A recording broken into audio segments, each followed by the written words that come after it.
waited for. Everything you want is right here. We gon' give them what they came for. We gon' take it up from last year. Shoot on my shot, boy, I'm long range. Me and the team on the same thing. Stayed down, never switched up. Only thing changed was the game. I'm in the zone now. Nothing can change what we on now. When I pull up, know it's going down. Foot on the gas, ain't no slowing down. Aiming for greatness, no settling. Kick down the doors, they won't let me in. Taking no else, yeah, I gotta win. Watch me kick down the doors, they won't let me in. Who running the game now? Foot on the gas, can slow down. No, my team, we holding it down. We know we running it now. Watch the game change. Watch the game change. Watch the game change. Watch the game change. Welcome to another edition of the It's Cavalier podcast. It's your boy Mac, and today our Cleveland Cavaliers took on the Oklahoma City Thunder, which is a team that frankly has given the Cavaliers many problems lately, right? They entered today just 1-4 against the OKC Thunder over their last 5 meetings, with OKC absolutely demolishing Cleveland the last time they played, in which the Cav Stars struggled, much like they did at points today. Donovan Mitchell was absolutely ass in that one, contributing 8 points on a measly 3 of 15 from the field. Not too different than what we got from him today, to be honest with you. Darius Garland in that last game was really the only one that came to play, but unfortunately, DG the PG was unavailable for today's action. Ditto for the likes of Sam Merrill and Max Strus, but one notable addition to the rotation today was Dean Wade, so it was good to see him back. Nevertheless, didn't really matter all that much because this was about to be a real test for the Cavaliers, a real litmus test to see just where they stood. And yeah, we can talk about who's in, who's out. We can talk about how good the Cavaliers or how bad the Cavaliers have played this season. But today was a really good litmus test for just how high they could step up to the competition. Because this OKC Thunder team they don't pull any punches, right? They did not necessarily enter today as untouchably dominant as they have been to start the season lately, but do not get it twisted for one moment. They can be extremely dominant. I would say that the absence of a Jalen Williams was going to be helpful entering this one, but honestly, it wasn't all that helpful, if we're being honest. OKC is still led by the reigning MVP in SGA, who played like the reigning MVP today. Chet is the current odds-on favorite to win Defensive Player of the Year and played like it today, in addition to being an absolute dynamo on the offensive end. And while I have my own thoughts and opinions on whether or not he should be the D-boy, you got to give him his credit. He has been terrific in his own right this year. When you're looking at from a statistical standpoint or what these guys were averaging coming into today, it's pretty staggering, right? SGA came into today averaging 31.8 points, 4.4 boards, and 6.2 assists, while shooting an absurd 54.7% from the field, which includes damn near 40% from three-point range at 39.6%. Chet came in averaging 17.8, 8.5, and 1.6 assists, while completing 57.3% of his field goals, while still shooting a very respectable 36.8% from deep himself. No Isaiah Hartenstein today. Thank God for that, I suppose.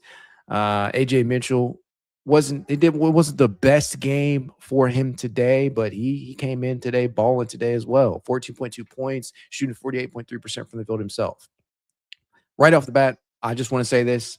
Entering today's game, I knew the Cavaliers would be fighting an uphill battle. I said that in my video about Darius Garland's injury timeline. I wanted to know what just how badly the Cavaliers would play in this game if they ended up losing. And they ended up losing, and they got dominated.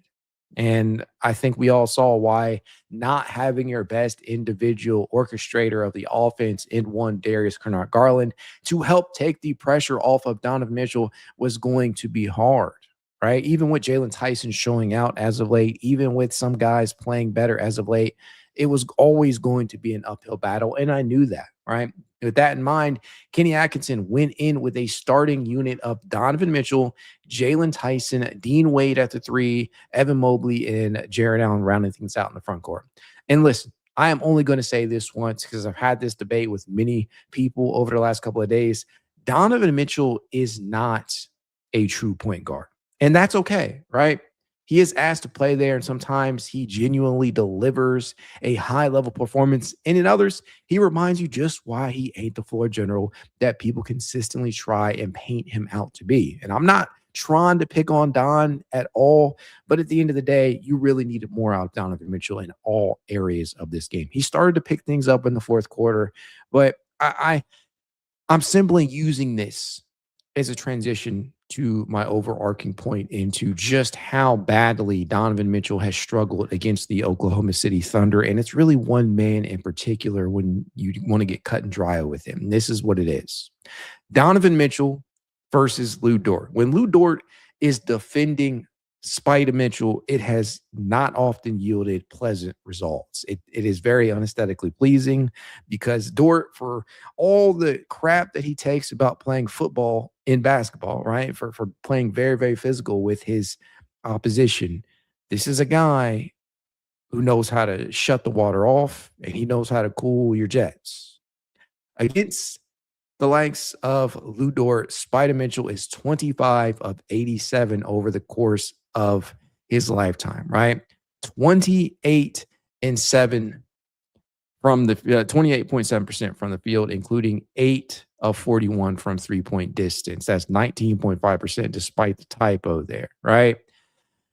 All I know is that Donovan Mitchell has often struggled against the likes of Lou Dort. He actually now has a 6-5 record against Lou Dort. I got to correct that graphic, but it's awful. It is absolutely awful when Lou Dort has manned up on Spider Mitchell. He cuts off the driving lanes. He is so sturdy out there, and he's able to keep Mitchell in check in terms of getting downhill. And mind you, it's not as if Donovan is incapable of going downhill on Lou Dort or getting past him, driving past him, because we saw that even at points today, but the defense just absolutely collapsed on Donovan Mitchell whenever he did get past Lou Dort. But at the end of the day, you need your MVP caliber player in Donovan, a top 10 player on his best day, to step up in these matchups. And he has rarely been able to do that. And a big part of that is Lou Dort. It is tough. It is absolutely tough to watch that happen, especially when you don't have many other guys that are capable of putting the ball on the floor and antagonizing a defense on the interior, using that dribble penetration that you need against OKC. Because in my opinion, you need as many guys who can put the ball on the floor and create as you can get against OKC, because they can throw so many versatile defenders at you, so much length, so many guys who can go out there and make life difficult on you, whether that be Alex Caruso, who did not finish today's game, or Lou Dort or SGA or otherwise. They have so many terrific defenders over there. And that's not even mentioning Chet, who, again, is the odds-on favorite to win Defensive Player of the Year. It's absolutely insane. And today showed you exactly how much they can clamp down on you when they really try. It's to the point where Donovan would finish today just 5 of 18 from the field with 19 points, a lot of that coming in the fourth quarter. He was 1 of 9 from three-point distance. He shot horrifically, as did the rest of the Cavaliers, who shot a collective 8 of 35. That is 22.9% from three-point range. That is not going to cut it against an OKC team that is going to put on a bunch of points themselves. They were 34-91 from the field overall. That is 37.4%. That's even worse, right? They struggle to finish inside most of the time. And outside of a couple of key contributors, this one was just horrific. Nobody scored 20 or more points. And although they had 1, 2, 3, 4, 5 different players score at least in double figures, it just didn't feel as if the Cavaliers really had a shot. And that, yeah, there was a run that they went on in the third quarter. It was wonderful to see the likes of Craig Porter Jr. contribute heavily in that area. But at the end of the day, this is the best team in basketball in OKC, and you need your team, you need your guys to step up when you have opponents like this and just really prove that they have what it takes to overcome some of the guys who are out because OKC, they're not making any excuses. They have guys out. And that's really what it boils down to. A lot of different things went wrong today. A lot of different players were pretty rough today, right? Take your pick, whether that be DeAndre Hunter early on in the game, who just although he finished with 16 points and 9 rebounds, he was just 3 of 13 from the field. It was not a great day for him by any means. Lonzo Ball in his limited action. I can't really pick on him too much because he only played 5 minutes or so, but he played 5 minutes for a reason. I'll put it that way. 1 of 4 from field, all 4 of those being 3-point distance attempts. One of them was an absolutely terrible decision, but it wasn't just those guys, right? Don struggled, as I mentioned. Evan Mobley could have been more involved in this one. I thought that they probably could have tried to get him the ball a little bit more, but it is what it is. There was a ton of turnovers. That continues to haunt the Cavaliers as they turn the ball over 21 times today. OKC, for that matter, turned it over 11. What did they do with those turnovers, you might ask? Well, OKC turned Cleveland's 21 miscues into 23 points. That cannot happen. A lot of those are ill-advised passes. Some of those is just carelessness with the basketball and trying to bring it up in the half court. Some of it is just OKC doing what they do and forcing the issue, using their ability to contest, using their ability to stop you and hold you in transition, because we saw that numerous times today where guys like Craig Porter Jr. or Jalen Tyson are just, or DeAndre Hunter. It happened to just about everybody today, it felt like, but you saw a bunch of that going on where they get across half court and for whatever reason, OKC is able to snag the ball away from them. And we know it's because they're terrific defenders. But at the end of the day, you got to be better than that. You got to overcome that. And then obviously, SGA is going to do what he does and get to the free throw line, and that's going to be very, very irritating within its own right. But it's not as if SGA got there a bunch today. He took just 5 freebies, but he was 12 of 20 from the field. And a lot of that was either at the rim or in the mid-range area where he's just straight up money, right? Let's not get it twisted. SGA is one of the best mid-range shooters, if not the best right now in basketball when you consider sheer volume. I mean, you just look at how accurate he is with that shot, and it is absolutely insane. I mean, seriously, coming into today, SGA, Shai Gilgeous-Alexander, was in the 89th percentile among point guards in the mid-range area per Cleveland Glass. He has 221 of 411 in terms of actual attempts. And when you get him into that short mid-range area, he's even more dangerous. 91st percentile, that's 57%. Going towards the rim, he is damn near unstoppable. Whether he draws the whistle, because we know that he has that superstars whistle, he's got the MVP whistle, and he has earned the recognition and respect of the refs. Whatever, what have you, however you feel about that. I hate it, and I despise it. But at the end of the day, it's just a part of the game when you are at that level. And if he doesn't draw free throw attempts or draw an and one, he's certainly going to finish. And he is in the 91st percentile in terms of rim field goal percentage at 72%. This man is completing 72% as a point guard at the rim.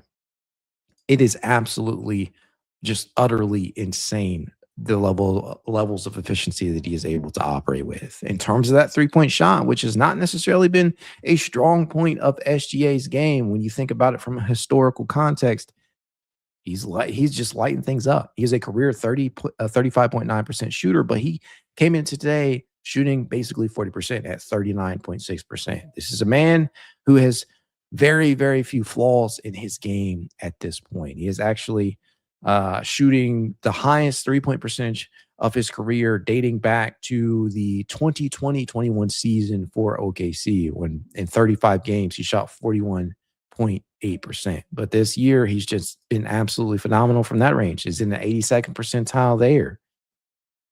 Very few flaws. That's what I'm trying to say. And then on the defensive end, SGA is very, very capable as well. He's one of the better guard defenders in the league. He has the size and length out there and the wingspan to make life difficult on the opposing guards and wings. And you can't stop that a lot of times. He's one of the better two-way players in basketball, and he showed exactly why he won that MVP today, finishing with 30 points on 12 of 20 from the field.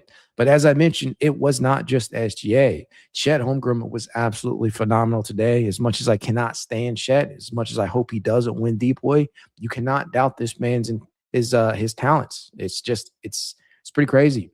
28 points for him, 8 boards, 2 rejections, 11 of 16 from the field, 4 of 5 from three-point distance. And to that point, you're not really going to beat anybody when you allow them to shoot 48.9% from three-point distance, considering the volume. These guys took 47 triples, and they knocked down 23 of them. It's basically 50%. Some of that came in the late stages of the game when it was far out of hand for Cleveland. But at the end of the day, the Cavaliers' perimeter defense continues to be a bane of their existence. We've said this numerous times. I've probably said it more than I care to repeat, but I'll go ahead and point it out again today. Cleveland is allowing opponents to shoot the very worst percentage, or should I say that a little bit differently? They are allowing opponents to shoot a league high 38.3% from three-point distance. It's bad. No other way to put it. It's horrific, honestly. Whatever adjective you want to use, it has been absolutely horrific in terms of their three-point defense. And I just don't see that getting any better. People can point to guys not being utilized specific ways. I've had a lot of conversations with people about Lonzo and his ability to defend out on the perimeter. I've had a lot of conversations with people about guys that could potentially target via trade. I have multiple videos out about that.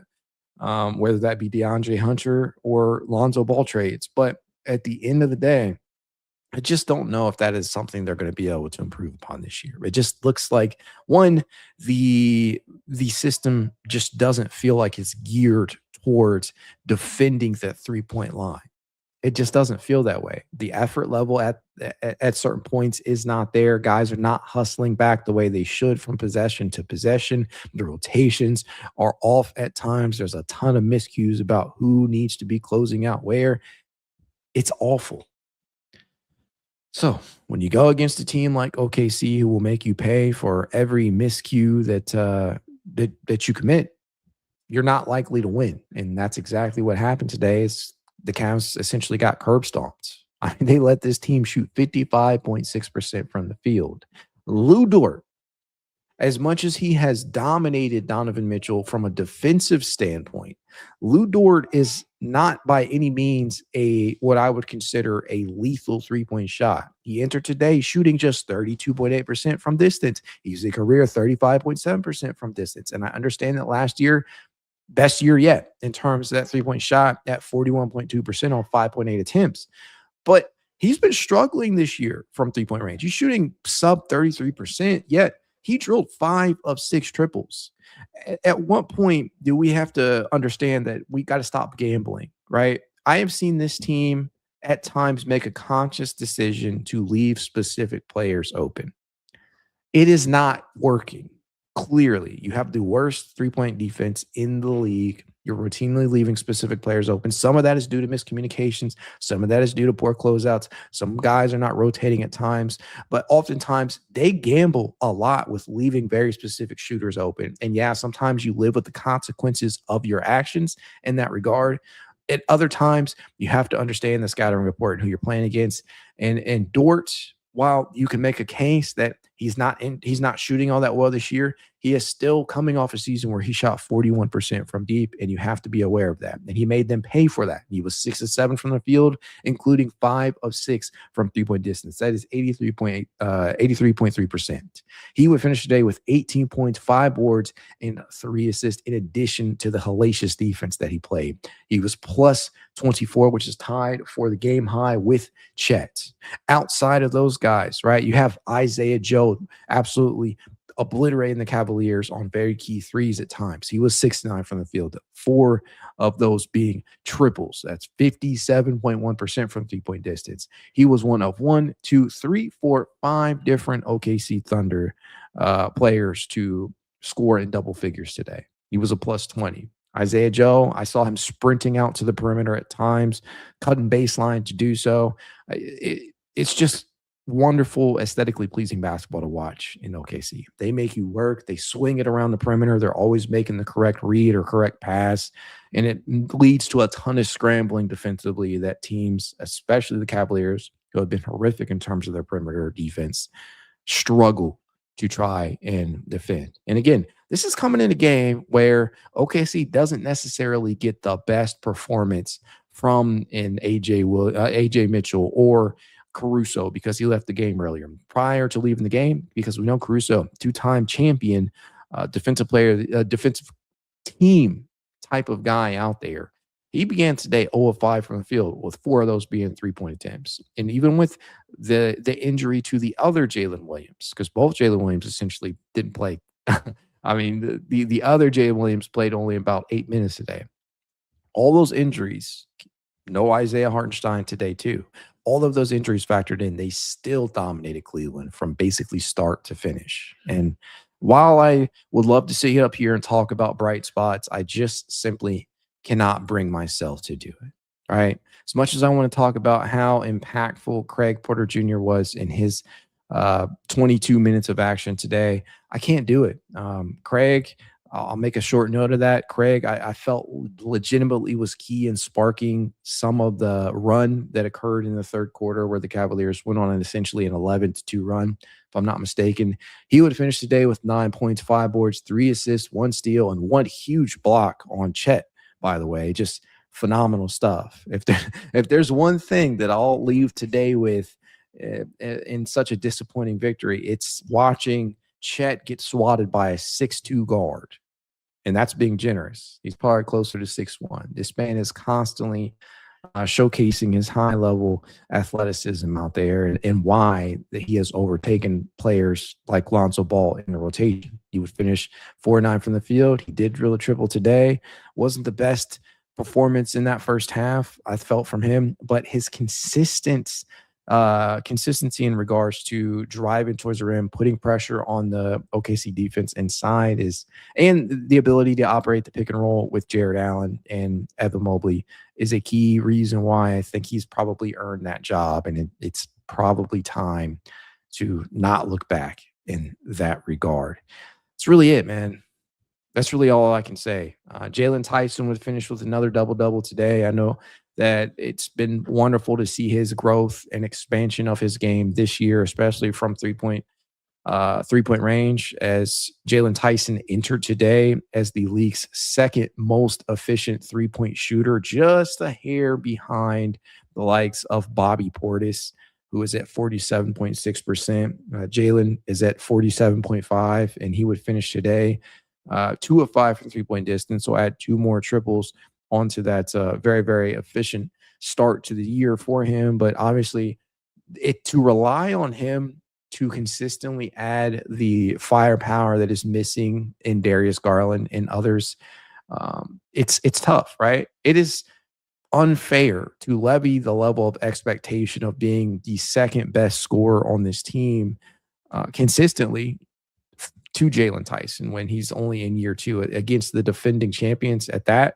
That's tough, right? He's not going to go out there and score 39 points every single game. He's not going to go out there and score 20 plus every single game. But I continue to be enamored with his growth, and he continues to move in the right direction. And it's astounding to me why he is not in the discussions for most improved player, or at least top 15 to 20 in the voting for that. And as of right now, the odds just don't paint any Cavalier in a good light right now. He would have finished with 16 points, 10 boards, 4 assists, and was 6 of 13 from the field.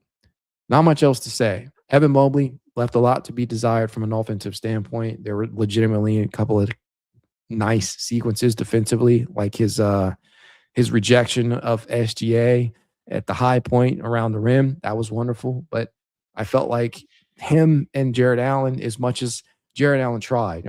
Jarrett Allen was a minus 31 today, and a lot of that it's a team stat, right? Nobody really finished as a positive for Cleveland. Donovan Mitchell was minus 26. Jalen was minus 26. Jarrett was minus 31. Lonzo only played 5 minutes. He was a minus 1, right? It's a team stat, but what I'm trying to say here is that both bigs really struggle to handle Chet at points. And there's literally it felt like no stopping SGA on his dribble drives. It's just a tough spot to be in, but they needed more out of Evan in a day where Darius wasn't available, and obviously you have Sam and others still not in action. You needed somebody to step up, and Evan Mobley needed to be that guy, and he wasn't. Donovan Mitchell needed to be better. He wasn't. Cavaliers as a unit needed to be better, and they just weren't. So I don't want to beat a dead horse here. I'll just go ahead and hop into the chat, take a few of these, and we'll be out of here, man. Be out of here. Reef Gang says, I love Mobley. He isn't living up to that contract, though. Not consistently. Not a $50 million guy. Reef Gang also says Don would be better as more of a 1A second option. Might be time to blow it up and try to get a true number one. I have pushed back on the blow it up crowd. It just feels like we are spinning our wheels in the mud. On top of it all, we are already a second apron team. Can't stay there for long. Gets too punitive. So I have a couple of thoughts on that. Number one, let's go in reverse here. Second apron, you can get out of the second apron if you're the Cavaliers if you move two pieces right now. DeAndre Hunter and Lonzo Ball. I proposed a trade in the Lonzo Ball trade video. Go check it out. The link, I'll put it in the description after the live stream airs, but it is the first video up on the channel right now. Even if you're not a proponent of trading either one of those guys, if you are a proponent of the Cavaliers getting out of the second apron, they can do that by by trading those guys and looking for very specific money in return. And the idea that I had proposed was along the lines of trying to get somebody in that $13 to $14 million range. In that specific example, it was moving DeAndre Hunter to the Bucks in exchange for DeAndre Hunter. Lonzo Ball gets shipped off to, I think I put Brooklyn in there. And from a financial aspect, although this deal has absolutely no way of coming to fruition. It's not going to happen. But the point remains, if they want to get out of the second apron, if they move off Alonzo and they move off of DeAndre and they only take in a portion of the money that's being sent out, because by doing that, you're eliminating about $33 million of salary between Ball and DeAndre. If you take back 11 to 12, 13 or so, you're a first apron team after that deal. Now, the Cavaliers would have to very quickly sign a couple of veteran minimums or convert Naquan Tomlin or something like that, and they would be right back into the second apron territory. But it wouldn't take a lot at that point to finagle a way out of it. And if you want to start moving off pieces, if that is your aim, I am not at the blow it up crowd. I'm not there yet, and I understand if people have gotten to that point, but that is not me just yet. They've been playing better basketball as of late, but watching them get dominated like they did today, I can certainly understand why people would arrive back at those opinions, because after today's loss, that puts them down to 24-20 and 7th in the Eastern Conference. They've won 6 of their last 4. Some of that coming against quality competition, others not so much. But at the end of the day, I'm not gonna sit up here and get to the blow it up portion just yet, especially when you're not at a place right now where you can say the Cavaliers have their full complement of players together. And again, I let off by saying this, it's not like OKC does either, but I think sometimes it's important to understand who is missing rather than how many players are missing. For Cleveland, the who is just as important as how many players are missing. It's one thing to have a Max Strus or a Sam Merrill out. It's a whole other thing, in my opinion, to have Darius out against OKC, as you need as many creators out there as you need as possible. And as I pointed out to begin this one, Darius was probably the only player to play huge against OKC the last time these two faced off. Don has absolutely struggled against OKC over the duration of his career and since he got to Cleveland, for that matter. HJ17 Gaming says, I know people give Garland shit for his defense, but Donovan Mitchell is just as bad, but gets no hate. I honestly believe that these guys are not as bad defensively as people paint them out to be, but they're short, they're small, they can be exploited, and that is all this boils down to. And when they don't make up for that on the offensive side of the basketball, which is the case against OKC a lot of time, especially for Donovan, it gets magnified. And honestly, there's not a lot of things that I can say that can refute that, because they look, in the case of at least Donovan, you haven't seen a lot of Darius lately against OKC, but in the case of Donovan, yeah, I mean, he's not been great. against the likes of the OKC Thunder. But in regards to that comment, though, I just think that it's okay to be honest with ourselves. Um, let's see here. Who else? Who else in the chat? Chaz Erica says, not going to lie, I forgot about the afternoon start till I seen this. Completely missed this one. I mean, I get it. It's MLK Day. There's basketball all day. This won't be the only matchup. Wasn't the only matchup entering it, right? We got to see Atlanta and Milwaukee earlier, but it was a miserable watch at times outside of save the third quarter. Brett VR says, and we are 24-20. Us Carcel says, what a waste of an afternoon. Hailstone says, the Thunder are good. Ollie Grant says, what's up with putting Lonzo in there and drawing up plays for him to chuck up threes like he doesn't miss them? That wasn't drawn up. I mean, I don't know if you're joking or not. I won't hop on you too much. That's what I was pointing to and alluding to when I was talking about the step back, right? You know that you're shooting sub 30%. You know your shot is struggling. Why are you bringing the ball up or receiving the ball in transition and immediately looking to hit, sidestepping pull-up jumpers? I just don't understand it. He shot 1 of 4 from 3-point distance, was promptly pulled, did not re-enter the game. I don't know what to say. It's been bad, and there is not a lot of positives because the positives that he does bring to the table, I don't know that you can actually say those outweigh the negative that he has been as a shot maker. Listen, I've tried to be as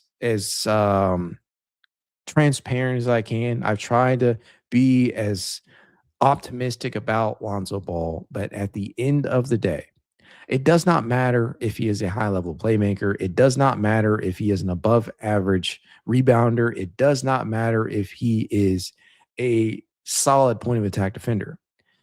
As a guard, as a wing, if you are not able to knock down at least the league average, hell, I'll settle for 34%. If you're not able to do that consistently as a guard/wing, you will not play consistently in today's NBA. You either have to be all NBA level at the point of attack, or you have to be some Steve Nashian, Chris Paulian, at least prime, passer, facilitator, pick and roll operator to overcome that. And that's just not so. So at the end of the day, let's go ahead and move forward with that and understand that at the end of the day, he's probably lost his job to Craig Porter Jr. Let's see here. Dr. Claus says, I felt Wade should have only come off the bench tonight. They overdid it with the SGA defense. Just put one person on him and stop the shooters. Worst SGA could do is light you up from 2. And I think we both saw it, Claw. He did, right? There were many pull-up jumpers. There were many finishes at the rim. And I think I already pointed out that he entered today within the 91st percentile in terms of accuracy around the rim at 72%. It's absurd for a guard. And in the mid-range in the 89th percentile. You live with that, I suppose, because he is the MVP. He's gonna get his. It's just what it is. He's a brilliant scorer, and I do agree that they overcommit, and they do this a lot with superior offensive talents. But, yeah, I kind of agree with this one. I think that they should have probably brought Dean off the bench, but I don't know that the other options would have been any better. I mean, do you start Craig Porter Jr. again alongside Donovan Mitchell and Jalen Tyson, Evan and Jarrett? Do you start DeAndre Hunter alongside Jalen and Don? Yeah, I suppose you could have, but I just don't know how much of a difference it would have made. That's just me being honest. Dr. Claw also says, also felt Mobley was in some doo-doo positions on offense too. Yeah, he was. D. Jackson says the Jarrett Allen block on Jalen Williams was amazing. It was. He sent his ass to the floor. It was crazy. He had 2 big rejections like that today. It was really cool to see. Dr. also says everyone was, for the most part, saved the part where a no Donovan lineup went on a 12-2 run in the third to cut that 20-point lead down. And guess who was at the heart of that? Correct, Porter Jr. There were others. Naquan Tom was in there. Some of the second unit guys were putting in work during that run, but I was really impressed. And one of the plays and sequences that stood out to me was the pick and roll action that CBJ ran with Jarrett Allen that resulted in Allen free throws. You need that. That dribble penetration is important in today's NBA, especially against a team like OKC that will make you work for everything. Jonah Quest says Kenny fucked up CPJ's flow today, I think. Did he turn it over a bunch in the first? I missed it. It may have felt like it, but honestly, no, I don't think that was the case today, right? Now, obviously, you're not going to be able to contain the ball as much as you would against most teams because OKC is going to force their fair share of turnovers, but they should have been more judicious with him, and that certainly was the case. CBJ would turn the ball over 3 times today. The whole team could have been better in terms of being careful with that basketball, but it is what it is. Sir Dougal Beard says, no excuse for our performance today. We are just ass and need to accept it. Yeah, you can really point to the fact that there is no excuses, and that's fine. I don't have any issue with that. I don't think the team is ass. I just don't think they're OKC. OKC is tiers. It's fine to say that too. Tiers above Cleveland at this point in time. D Jackson says Jalen Tyson wasn't hot tonight. No, and you can't expect that version of Jalen Tyson to play the way that he did against Philly night in and night out. It's just an unfair expectation. He's gotten a hell of a lot better. He deserves to be in discussions for most improved player, but you can't expect that out of him. He is much better off ball. He does have some creation, but he's not Darius Garland out there. HJ17 Gaming says the season is over with over 35 games to play and only 1 game from the 4 seed. I mean, that's why I don't pay too much attention to certain comments in here because they're like, I have no problem with people having their own opinion, but a lot of it is just Cavs fans or trolls in general, just either having no fun at all watching this team, which to me, I mean, it is what it is, or you're just straight up trolling because there's still so much time left in this season. There's still so much runway, and all the Cavaliers have to do is just get hot at the right time. And they have been playing better basketball as of late. They just got steamrolled. It happens. Was the OKC Thunder's season over when they suffered some embarrassing losses lately? I don't think so. I mean, it happens. I think there are higher expectations on this team, obviously, this year, but I think there's a lot of context that's missing in this one. I mean, literally, they lost by, it was like 27, something like that, to Charlotte not long ago. Charlotte is no world beater. Their season surely wasn't over after that. They also just lost to the Miami Heat on an Andrew Wiggins game winner. I mean, Miami is not a world beater either. The season was not over for them. I just think that people, they get in here, they troll, they do what they do. I don't pay too much attention to it. E. Jackson says, will you stream after the All-Star game? I honestly don't know. I'm probably getting ready to get off of here right now because I'm away from my family, right? My family's upstairs. This is a holiday weekend. I'm probably extended my stay here. Dr. Claw 77 says, Cavs avoid the play-in, and I'm fine with it. Just play better basketball. 100% agree, Claw. HJ17 says, people too emotional don't use logic anymore. That and literally they're just trolling. Like Sir Dougal Beard trolling, essentially. I have zero reason to believe they believe everything they say. They're literally either, yeah, like you said, too emotional, don't use logic, or literally just trolling. And so I can't put too much stock into that. But as I always say, guys, if you'd like to reach out, you know you can. It's Cavalier_pod on Twitter, TikTok, Instagram, YouTube, and more. If you want to be added to this Cavalier Discord chat, you know, to do leave a rating or review and send a screenshot of that to itscavalier53@gmail.com, and I will send you a set invite. If you're still here by chance, do your boy a favor, hit that like button, subscribe if you're not yet a subscriber to either the It's Cavalier podcast or Positive Hooper, my other channel. If you're over on X or some chance, by some chance Twitch, do your boy a favor and do much of saying, head over to YouTube, hit that like button, help your boy out. Have a good one. Go Cavs.